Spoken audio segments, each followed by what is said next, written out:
Weird. Let's get a little odd. Those sounds you like to hear. We got it going on. It's the ODDCAST. It's the ODDCAST. It's the ODDCAST. It's the ODDCAST.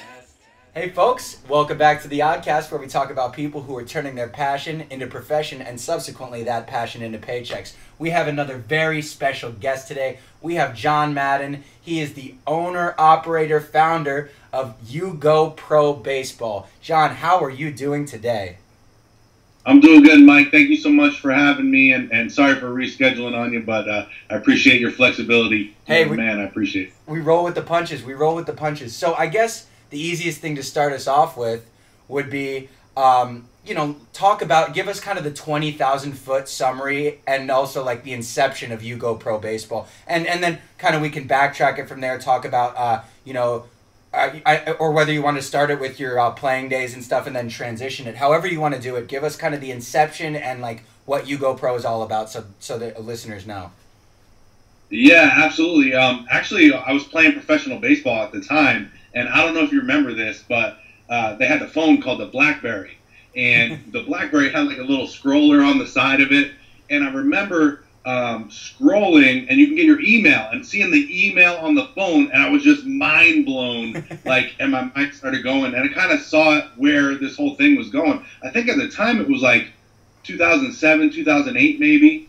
And I was playing with the Padres at the time, and I thought, this would be great if I could just record some of the things that I'm doing it and sharing with young baseball players, because growing up I didn't really have that. I didn't really go to lessons or many camps. I went to a few camps and things like that, but I didn't really have much of the opportunities that some of these other kids had when they were growing up. And I just thought, man, this would be awesome if I could just give this information away for free. And I saw the connectability that was coming with the BlackBerry, and guys were just starting to upload videos to YouTube. So YouTube was just brand new at the time. Wow. So I was like, man, I got to get in on this thing. And that's kind of how it all started and came into my mind. So it was during pro ball when I really started this whole thing. Wow, I didn't realize that. I thought it was kind of like an after-the-fact thing almost. That's interesting. Yeah, no, I was still playing. I probably played another 3 years while I was doing the online thing. That's awesome. So, I mean, I guess that kind of, in a way, made the transition, like, a little less scary, I'm sure. Because, in a way, you were already kind of had a sort of sense of direction of where you were going. Yeah, for sure. Now, I mean, if I got to be honest, after playing baseball, I got depressed for a little while. That was my goal as from a young boy. Yeah. I wanted to play Major League Baseball and chasing that dream for many years, and then having it not being able to do it for many years after that. I did get a little depressed afterwards, but this helped. Having the community, the baseball community, having the little YouTube channel and website and everything really helped me stay connected to the game. And I think it would have been a lot worse if I didn't have that. So I'm very blessed and honored to have that back then as well. Yeah. So basically, I mean, yeah, like the YouGoPro stuff started with you kind of documenting help, and then now it's become kind of a full-fledged, not only your effort, but an effort with other folks who are doing the same great stuff. Like I saw you were with Top Velocity. I know you've done stuff with Raised in Baseball. So it's kind of become like it's taken on a life of its own in a sense. And now I'll toot your horn because you might not toot it yourself, but you're the #1 online pro baseball instructional video, right? Yeah, absolutely. Yep, I appreciate that. Appreciate that. Yeah. And yeah, it's crazy. I was. This is all I do now. It's crazy to think. Like when people ask my wife, "What does your husband do?" She says, he's a YouTuber, and kind of laughs about it. So this is, it's kind of surreal now, but there was definitely struggles back in the day. I could only imagine. And like you said, I mean, I'm sure the transition now it probably seems much smoother than it really was in reality. Oh yeah, absolutely. Yeah. So I guess let's get this one out of the way. I'm sure you've heard this a billion times. How is it being the John Madden of MLB baseball and of baseball in general? Yeah, it's funny. Every single day, of course, I hear someone saying, "Are you related? Are you related?" When you're coming out with the Madden baseball game, So I get nonstop all the time, every day, every single day, no matter where I go, whether they're baseball people or football people or just, I mean, he's so famous, Yeah. especially from the video game, you know, so I get it every single day. Yeah, well, what I was going to say is what we should do over the next year is we should get in talks with Microsoft because they don't have the show. It's only available on PlayStation. So let's start getting Madden 2020 MLB in the works. You'll see it on your shelves next year, folks. No, I'm just kidding. No, I'm down. You know, that used to be my come out song. Actually, it was Madden 2000. It was Ludacris on the video game entrance song. So that's what I used to come out when I pitched too. That was the song. That's awesome. You're a beast for owning it. I gotta love that. So I know you said like kind of what inspired you to start was, you know, not only just seeing that the technology was out there and being surprised by it, but also the fact that you said like you wanted, you know, young folks to have the access that you didn't have. Can you speak more to your like inspiration about, you know, starting YouGoPro? I know you kind of touched on that, but delve into anything you want to get into on that. Yeah, really, that was it, and just being able to give those kids the opportunities that I didn't necessarily have, because I remember growing up that you know, I saw a lot of kids who went and got that extra training and went and did these extra camps and curricular activities around baseball, and you know, I saw them getting better and better, and I just didn't have that opportunity. And I saw this platform, and I said, you know what, I can really make an impact on some of these guys. And after the first couple of messages I got, where you know people would comment and say, "Oh my God, this helped me so much." I mean, that's the motivation alone. Now I get thousands of them a day who are saying this helped me so much, and it's just now it's easy because I'm like, I know that I'm impacting so many people and helping so many people, and it's just easy, you know. It makes sense to do it. Why wouldn't you do it? If I have some knowledge to give out there and it's helping people, that's, you know, I'm down for it. If I can make a little money too doing that, of course, that makes it perfect sense. Well, yeah, that's the perfect thing, and I think, you know, that's something that we talk with a lot of our guests, because, you know, a lot of people who do let that passion drive them the paycheck rather than just the money, the money is secondary. It's necessary, of course, to have a lifestyle that you want to maintain and want to feed your family, but it kind of is secondary in the sense that, you know, you love those genuine comments of, dude, you made my day. I can just go to your video and check it out. And, you know, I think that comes through in what you're doing. And that's a reason that you've been able to be so successful at that. Yeah, absolutely. And to be honest, if I was after, you know, after the money, it wouldn't have worked out because I didn't really start making anything significant until probably a year or two ago. No. Before that, I mean, there was years and years and years where I'm just like, man, I hope I can make enough money to pay the cell phone bill this month, you know. So it was definitely a long time. Yeah. Before I got to the spot where it made sense. Yeah. So that's a perfect actually segue to my next question. You know, what were some of the obstacles along the way? I would say more so to the YouGoPro, but also if you want to get into, you know, obstacles in your playing career too, whatever you want to talk about there. Any obstacles that you'd like to share and like how you overcame them and how you kind of have gotten past them. Yeah, absolutely. I mean, the goal for me was to, you know, make it to the big leagues and have a long career and do this, on, you know, when I first started it, I was like, man, I could have a long career, show everything during my career and everything. And then obviously it didn't happen that way. I ended up tearing my rotator cuff and my labrum, tried to rehab it twice and didn't really come back. You know, I used to pitch 96 miles an hour. When I came back, I was throwing 76. So obviously that's not going to get the job done. So my career was a lot shorter than I had wanted it to be or planned on it being. So that was definitely a big struggle, going through that, and then the depression afterwards. And then just, you know, the long haul it was to, like we talked about a minute ago, you know, making it profitable. It was definitely a long road. So, you know, there was many struggles along the way, many struggles my wife had to put up with that I dealt with. You know, I went and got my truck driving license. I drove an 18-wheeler after I got done playing, and I was shooting videos in the back of the 18-wheeler to make some content. So, I mean, it was rough there for a while. Wow. That's a Wild Wild West story almost in a sense. That's interesting. So playing off that point, I guess I would love to ask, when did it hit you that YouGoPro kind of was a success in your mind? Whatever success was in your mind for you. Was it the first comment? Was it, you know, like a year ago, like you said? Well, there was one thing that just blew my mind, and it wasn't by no means a success. But this one thing was a success, but that kind of caught me, and I knew that I was going the right way. I created a pitching program, an ebook, and I sold it for $18, and I put it online. Nobody's buying it. Nobody's buying it. Nobody's buying it. And then I wake up one morning, check my little BlackBerry, and I see while I was sleeping that night, someone bought it, and I made $18. And I was like, whoa, I just made $18 in my sleep. And I'm just like, what if I could, do that more, multiply that? And I was just so mind blown by that. And from that day on, I was like, so hooked. Wow. That's really awesome. That's really awesome. That's like the whole idea of like making in your sleep is absolutely phenomenal. Would you say that was like the most important and satisfying feedback that you got, or would you say kind of now that you are doing collaborative work with great folks, or is it like feedback from some of your former major league counterparts that are saying do a great job? But what's kind of like the feedback? What's kind of like the most satisfaction you get from feedback with you, or is it from the young players?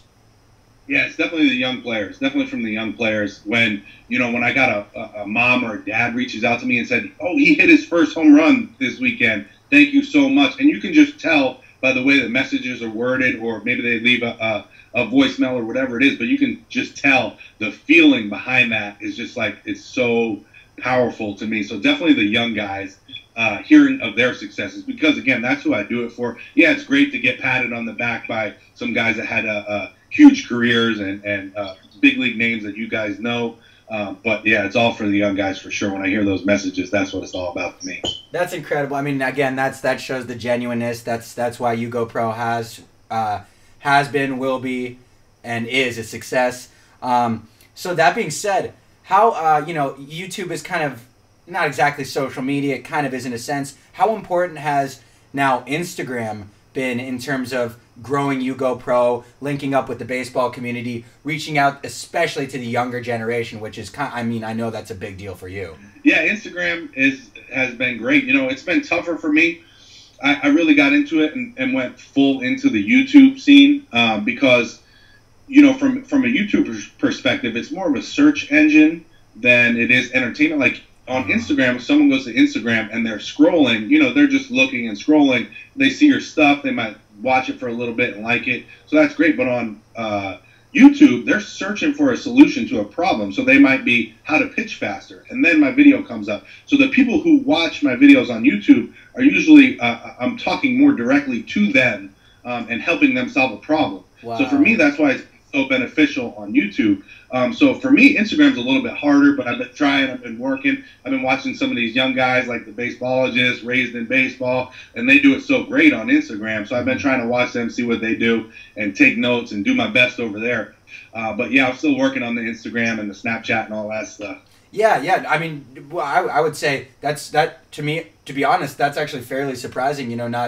Not to just compliment you through the roof, but your Instagram is absolutely popping and you're doing a great job. So I that's surprising, and you're keep up the great work with that.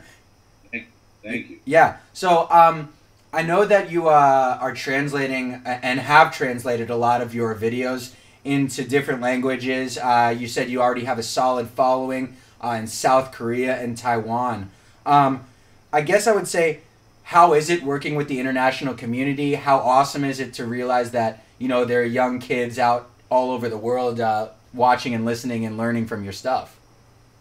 Yeah, so it's crazy. It's really crazy to think about, like starting from where I started from and now this. But, and that's a funny story, actually, if you don't mind me sharing it real quick. Not at all. It's, I was online and my brother-in-law sent me a message. And he's like, look, your video, someone stole your video and is putting it in Chinese. And I'm like, oh, goodness.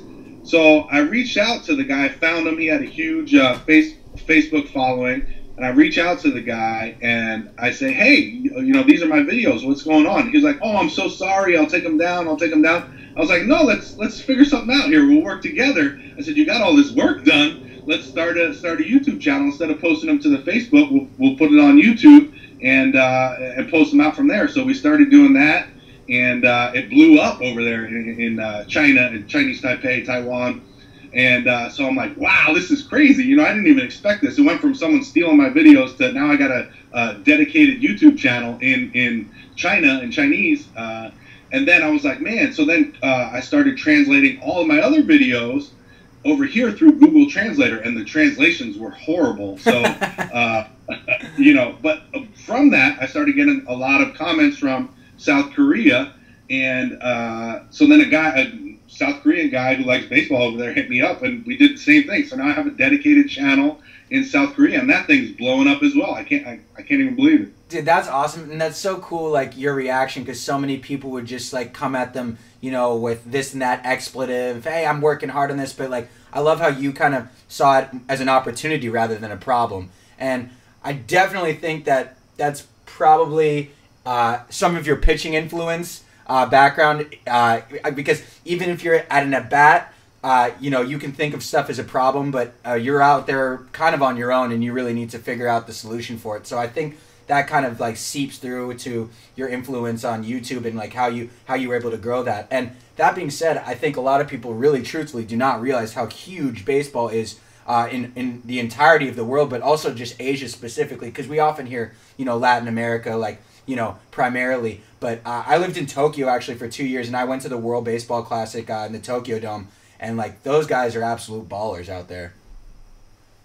Yeah, I would love to get into Japan. That's my next thing. I definitely want to go there. I've got two friends that wrestled over there in New Japan Pro Wrestling, so I want to make the trip over there soon. I definitely have some interesting links out in Japan. I played a game at Tokyo Dome. Like my mom was in the U.S. government. We played against the Japanese government, and we like they rented out Tokyo Dome, and we played a game that was wild. Oh, that's so cool. That is so cool. It was surreal, yeah. And then like I got to go to the World Baseball Classic in San Diego, you know, where Adam Jones robbed Machado of that home run. Oh yeah. Yeah, and now Manny's coming back, so hopefully he'll get his first, you know, home run and many more at Petco this year.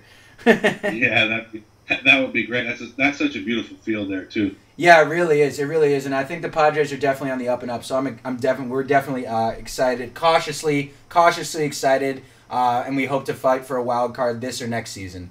Yeah. So I hope so. Yeah, exactly. Tying that in to the international community, I know Canada also has a great baseball community. Obviously, big shout out to Trevor at Abo, and you know Nick at Lumberjack. But yeah, how is it working with the Canadian community to tie into just the international community?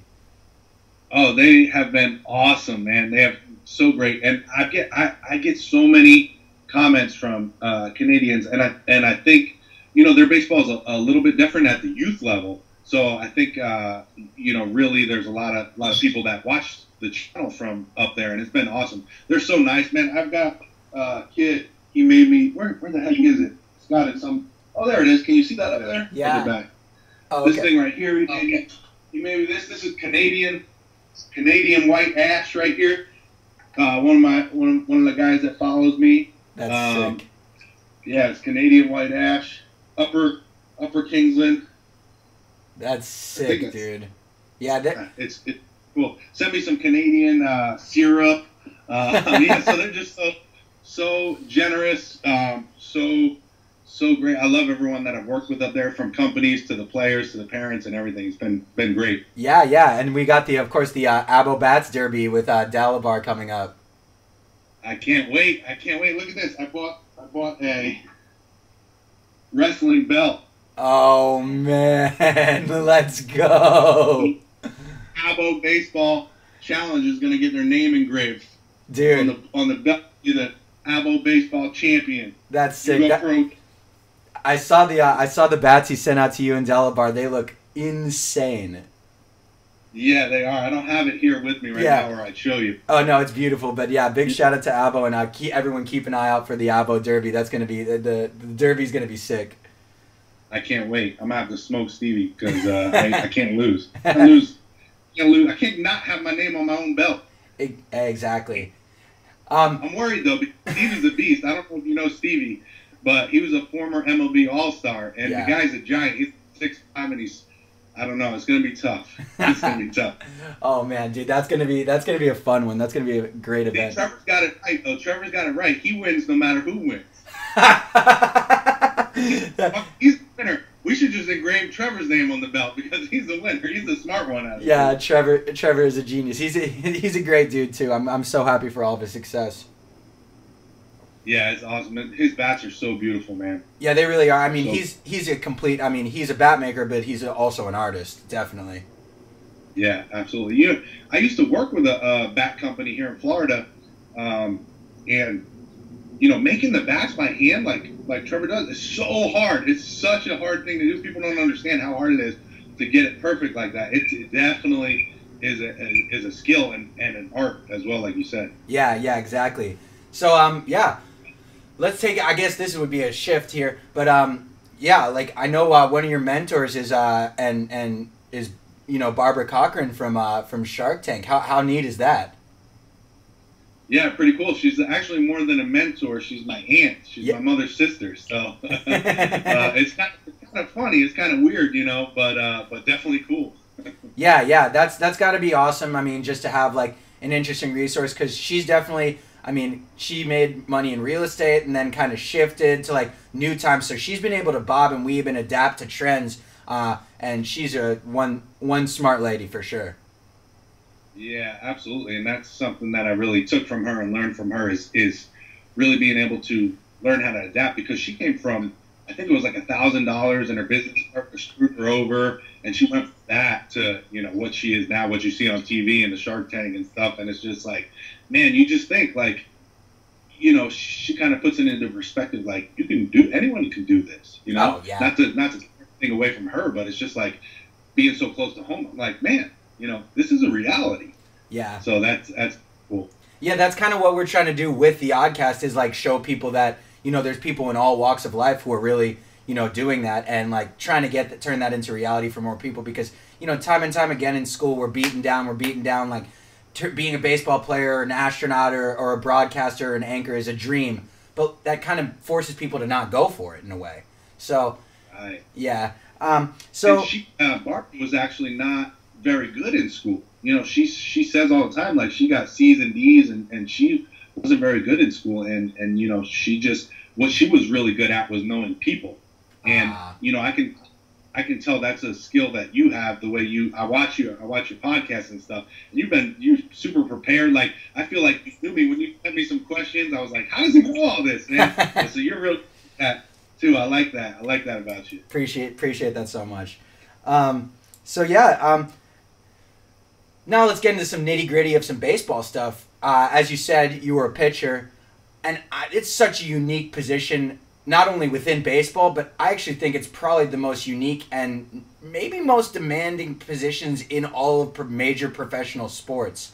Can you speak to that? I'm not sure. That's a fairly open-ended question, but kind of being a pitcher, can you speak to just the uniqueness and the difficulties that come along with that position? Yeah, first of all, I don't know, off the top of my head, I'm thinking it's the only place in sports where you're on an uneven surface. I mean, besides like some crazy gladiator stuff or whatever, but if you think about it, football, there's nothing, soccer, basketball, this is the only place you're on an uneven slope. So you have to figure that out. That's weird, first of all. And then you're kind of out there all by yourself. Everything starts with you.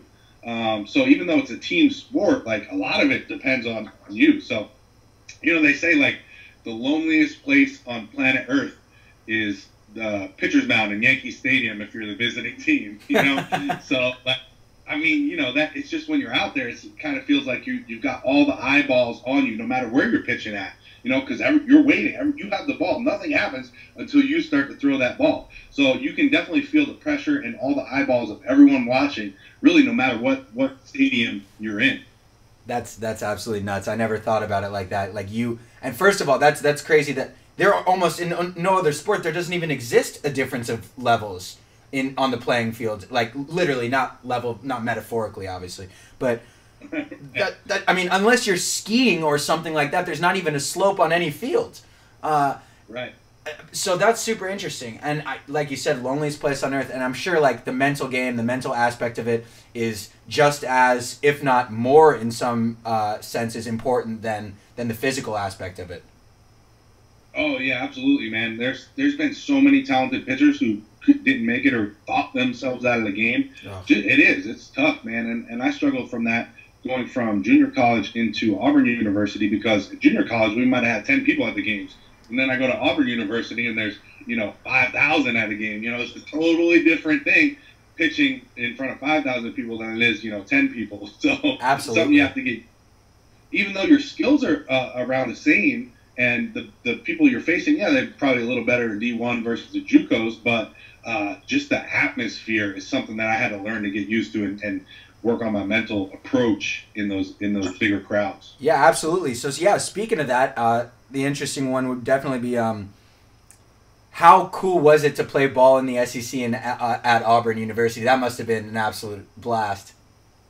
Yeah, so it was awesome. It was probably one of my favorite baseball experiences, just because it's so big league. Like, I mean, everything is beautiful. The facilities are beautiful. The equipment is beautiful. You're playing against the best in the country, in my opinion. And yeah, it's just an amazing experience. And I just happened to have one of my best years there, and kind of parlayed that into professional baseball. So I kind of got lucky there my senior year. Yeah, that's awesome. And like, yeah, that I was gonna say the timing of baseball is so wild. And I guess I would say, I think baseball, to me, I'm a little biased because I love the game so much, but I think it's the hardest sport to make it professionally, and that also like to have a long career in. I know NFL stands for not for long, but if you get drafted like in like the first through fourth rounds, you're at least probably going to make the squad and maybe get the get some field time. You're definitely going to play preseason ball. That being said, baseball, like you could get drafted. Bryce Harper didn't play major league. I mean, he was an exception. He played pretty quickly, but he was grinding away in the minors for a while too. Would you agree that baseball is the hardest sport to make it in professionally? Yeah, it's definitely tough. I mean, if you think about it, there's, I want to say, 7 levels that you go through. So you've got rookie ball, short season A, low A, high A, double A, triple A, big leagues. So most people think, when they think of minor league baseball, they say double A, triple A, big leagues. Yeah. But there's a lot before you even get to double A. A lot of guys get drafted and they spend 2 or 3 years before they even get to double A, or don't even make it to double A, triple A, trying to make it to the big league. So yeah, it's tough. It's definitely tough to make it all the way up there. It's funny. I was watching Alex Bregman has a YouTube channel now. I don't know if you saw that. That's but sick. Today's video. He was playing with one of the LSU receivers, I believe he is, and he was trying to swap passes from the receiver and stuff. And I was thinking, like, man, baseball players can do a lot of other sports, but you put a football player or a soccer player or a basketball player and try to have them hit a baseball, it's going to look pretty ugly. Oh yeah, that swing, their swing's going to be super long, no compactness. Like it's going to look totally goofy. I mean, and the thing is, you said 7 levels. I mean, that's not even mentioning, like you said, college, JUCO, high school, a travel ball now. I mean, there's so many. I know that's not professional yet, but I mean, like you said, Auburn had a professional atmosphere, and you have to play JUCO sometimes to make it to that college. So there's so many levels, and there's so many ways you could fall off, whether it's injury, whether it's mental, whether it's lack of resources, or just motivation. So it's an incredible one to make it in. I would say, what are the things you miss most and least about playing pro ball? Well, least is definitely the travel. Like in the minor leagues, the travel was horrible, man. we would play a game, like a 7 p.m. game, get done at like 10. By the time you shower, pack up, eat, get on the bus, we're looking at like 11:30, 12 o'clock, midnight. Oof. And then we got to drive like 8, 10, 12 hours sometimes in a bus with 30 people. People are doubling up on the bus. Some people are still smelling from the game. You're getting cleaned up good now. So we travel all through the night. We get there. The sun's coming up. We're still on the bus. We check into the hotel. We get to our rooms, and everyone's just like zombies in the hotel lobby. And then you finally get in there. You get to your room. and you pass out, you go to lay down, and then you got to be at the park by 2 o'clock the next day. And it's probably 9 a.m. then. So you sleep for a couple of hours, wake up, and everyone's groggy, and then we got to play a 3-4 game series, whatever it is, and then do it all over again. So definitely the travel is something that I do not miss. On the other end of the spectrum, the camaraderie and having fun, and to have even the traveling experience with the guys that I met, that is something that I really miss. Like, you can't even explain the amount of fun and experiences and just everything we went to as teammates. That I wish I still had. Yeah. Sure. Oh yeah. That's something I wish almost everyone could experience. Like, I think that's kind of why we do emphasize like that young folks should like at least try to play sports or see if they like it a little, because like you said, the camaraderie and going through a season with, your sisters or your brothers, it's really irreplaceable. And, it's something that's bonding. And like you said, I'm sure there's stories like that you'll never be able to forget, and like that you couldn't have had but for going through that experience. Yeah, absolutely. Yeah. Absolutely. So, how about who did you have a major league idol growing up, and if so, who was it? Yeah, so I watched Nolan Ryan a lot. I had his the Nolan Ryan pitching Bible. That was like the first thing that I had baseball related. So I guess I would say Nolan Ryan. I remember the picture when he I don't know if it was when he got into a fight with Ventura and he was punching him in the head. Or there was another one when he was all bloody in his face. I think maybe a ball hit him that time. But those two things, I remember loving that. I had a poster with all his cards, which he had a ton of cards because he played forever. Yep. So yeah, Nolan Ryan, I would say, was probably number one. Greg Maddux as well, probably number two. So pitchers too, which is funny because back in the day, I didn't know I was going to be a pitcher. I was just, a baseball player. I thought I was going to be a home run hitter. So it's funny. Probably Nolan Ryan and Greg Maddux were the top two. That's interesting. That's so interesting. Like, I feel like one of the things that you always say is, when people ask you like what matters more, control or velocity, and you're like both. And I think that how you said that, like that you didn't know you were going to be a pitcher, almost speaks to that, because like here you are, now your videos don't just take people through pitching stuff, and I think that's super interesting because. There are, in sports and in baseball now, there are a lot of unique guys who are coming up, pitchers who are hitting home runs, also pitchers who are pitching with both hands, both arms, I should say. But there's a lot of stuff, and like, all the young folks out there, definitely, you can never learn too much, whatever you're doing, and I think you're a perfect example of that. So you definitely said that in your time winding down with the Mets, you knew that your shoulder was hampering your speed. You were still being able to beat guys kind of with control, placement, and kind of working around the pitch count and stuff like that. How hard was it? This might be a tough one to talk about too. How hard was it to make that decision? And what ultimately were you just like, screw it, I can't pitch. I can't pitch at the same level I wanted to. No, first of all, it's not going to be hard to talk about. I've come to terms with everything that's happened, and talking about it helped me actually. But it's kind of funny. There's a funny story. I went in when I was playing with the Mets in spring training. I was throwing like maybe 80 miles an hour, 82 miles an hour, and I was like, I just said I have to get these guys out. Like I used to throw 96, and I'm pitching 80, so I had to figure out how to get these guys out. And I developed like a funky delivery, and I was just trying to sink the ball, move the ball as much as I can. And I went hitless all spring training, like dominated all spring training, and made the Double-A team. And I'm like, oh man, I don't know what. Now I got to pitch all season in Double-A.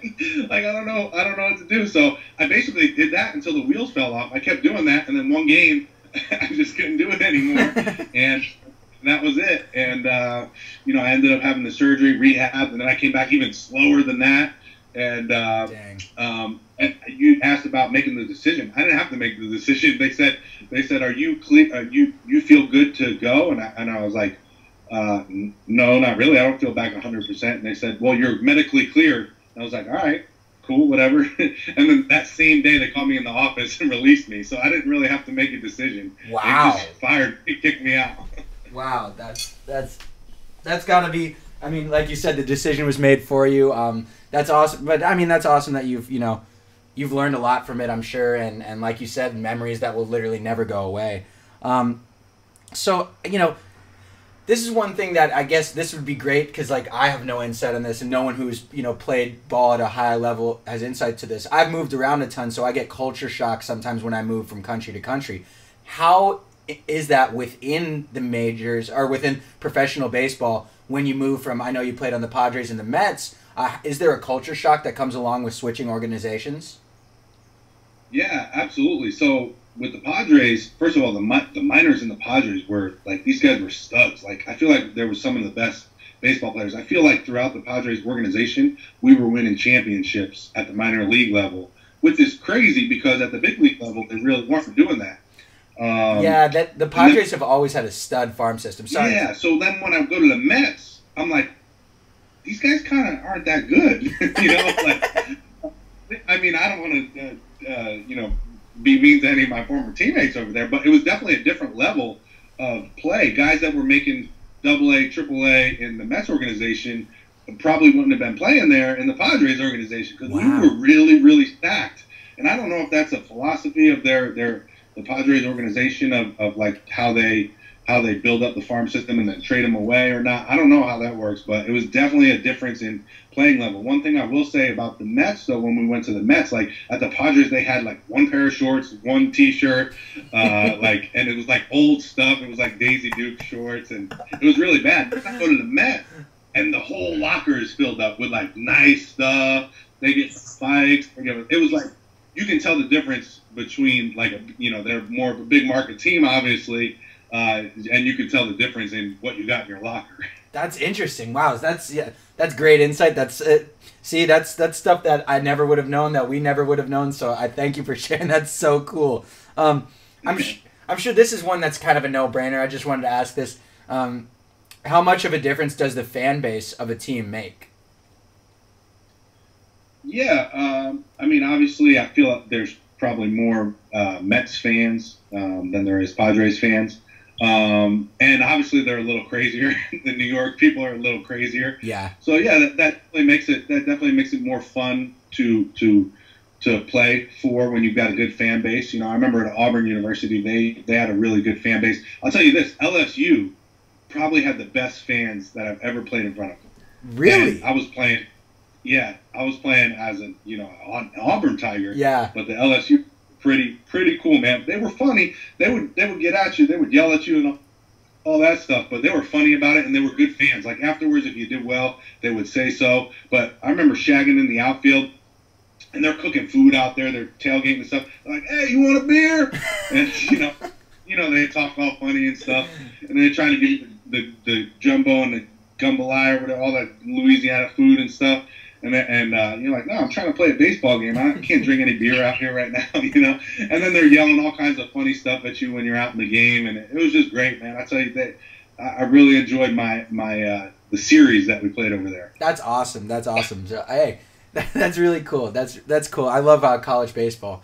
So I know, I know you did some great videos with TopVelocity.net.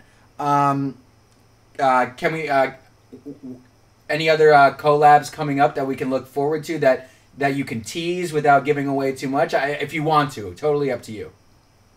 Yeah, absolutely. So yeah, we did that. He's in Louisiana as well, actually. So that's funny. That drive out to where he was looked wild. You were like, he's in the middle of the ocean. Yeah, that bridge. So I found out afterwards, but it's the longest bridge in the country, I believe, or maybe in the world. I don't know if he said the world or the country. Wow. But I was on that bridge. I was on that bridge forever. And I went down to Key West before, drove down to Key West, and I thought that bridge was long. Mm-hmm. So this bridge took forever to get over. That's insane. And, so that was in Louisiana. Coming up, I just did some videos with Major League catcher Omir Santos of Triple Crown Sports Academy. He's here in Central Florida as well. He actually played in the Mets organization when I did, so we trained a lot together when we were coming up. And then I've got some videos with Doug Bernier. He's a former Major League guy. He's a scout now for the Colorado Rockies. He's actually got a YouTube channel, Pro Baseball Insider. He's got some really good stuff, and he speaks really well, and he can explain things really well. So I'm really excited about that one because, I did some videos with Antonelli, and me and Antonelli are baseball guys, and we like talking baseball, but, Doug is very specific with his wording, just like Nick Shaw did some great videos, and he's very good with his words and the way he speaks and presents the information. It's been great collabing with everybody. Yeah, the collab work is always great. We've been really digging your collab work. Like you said, it's interesting to have that person who can like translate kind of complex points into simple terms and mannerisms. That's a very interesting talent to have. So it's cool that you're working with cats like that. Yeah. So yeah, I guess we've covered a lot of great stuff. I want to leave it open for hopefully another episode down the line in the future. I definitely wanted to leave some time up for you for anything that you wanted to talk about, and then we'll do some quick shout outs. So anything you want to talk about, any fun stories that you might want to share, or I'm just kind of leave the open ended for you, and then we'll do some shout outs. I know you got some great stuff there. Yeah, I can't think of any stories off the top of my head that would be good to tell on the internet. Yeah, I know what you mean. But let me think about that one for a minute. Yeah, we can circle back. Yeah, we'll circle back. So definitely, shout outs. Obviously, shout out to YouGoPro Baseball. Your e-commerce stuff. Seed Sack stuff. Marucci, I believe it is. Team Snap. Rucket Sports. S4 Sports Academy. Abo, obviously. Basebologist. Top Velocity. Big shout outs to all those places, and it must be a lot of fun working with all those great places. Oh yeah, it's been so great. It's just and like you said, the baseball community is a really cool community, and we've got our groups and stuff like that, but for the most part, everyone seems to be really open and willing to help each other, and it's just I'm grateful to be a part of some of the good guys in this baseball community. Yeah, it's awesome. And again, from a standpoint of being like now kind of getting more of an insider perspective, but from being an outsider 2 months ago, it's awesome. And you guys are it's one of the coolest communities to be a part of, and it's been super humbling and super mind opening, and real recognize real is definitely a true statement, and it proves itself within the baseball community. I guess one last relevant one would be, now that spring training has officially begun, we're back to baseball. Thank goodness. How different, since you experienced both, how different is the Grapefruit League to the Cactus League? For all those out there who don't know, the Grapefruit League is the Florida Spring Training League. The Cactus League is all the folks out in Arizona. So the Cactus League is a lot closer. All the teams are a lot closer together, so the travel is much easier. Except there's a few real far down south, but we only went there like one time. Mm-hmm. So the travel's much better in Arizona.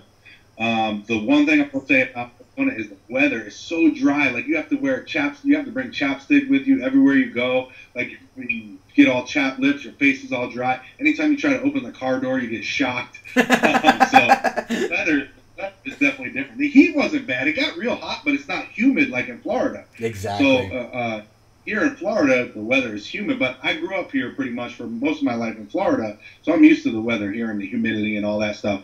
But the travel was a lot further in spring training. Like the teams are spread out all over Florida, so you could have, like, I just went and watched yesterday or the day before, watched the Mets play the Braves, and the Braves are up in Kissimmee, the Mets are down in Port St. Lucie. That's easily 2.5 hour drive for those guys. Wow. So it's tough.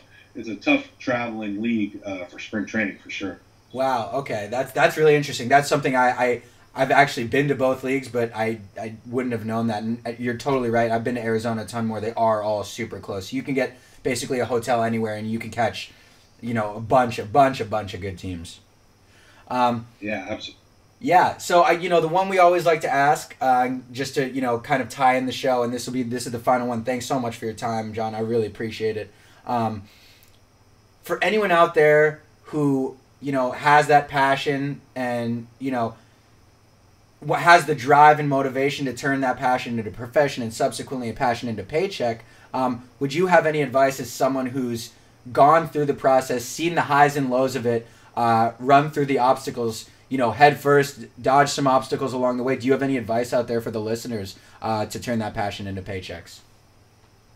Yeah, just jump in. Just do it, because it's not going to be like you think it at first. But if you just jump in, do it, you're going to learn through your experiences and get better over time. Like, I was horrible in the beginning. I mean, I'm still bad. I still want to grow and get better. But I think that's probably been the biggest thing. I know a lot of people I come across now ask me, what should I do? How should I do this? Or asking for advice, and I'll give them any advice. Anybody advice on it, I'll give you advice. But they never get started because they're so worried about how it's going to be or how it's going to look or what it's going to come out like, and they want it to be perfect.